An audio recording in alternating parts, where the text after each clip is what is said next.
chikonzero chaita kuti votes uimbe neshona pafeaturing yavo namakadzinda nationary. Inini ndinacho ende ndamubvunza tabva tatoone pazvakabvira.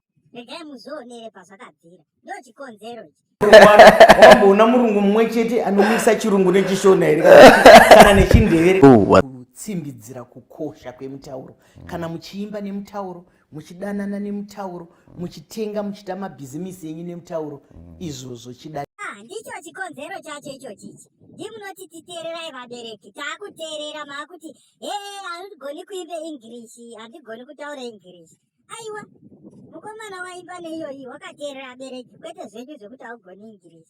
Saka zveuroya zvacho wakambozviita sei? No, mai arume. So inini ndakatotadza kuti ngorwadziwa, ndakatongocelebrate ngati yeah, I hope you did well. At the end of the day, it's a win for all of us. Because pakanzi Zimbabwe music industry hapana kunyorwa zita remunhu one. So votes akatinorepresenta flag ile anenge atotigonera tese. So ndozvakangondidzikamisa ndikati okay. But wani wokutaure dama rembabvu tore madzina yaundye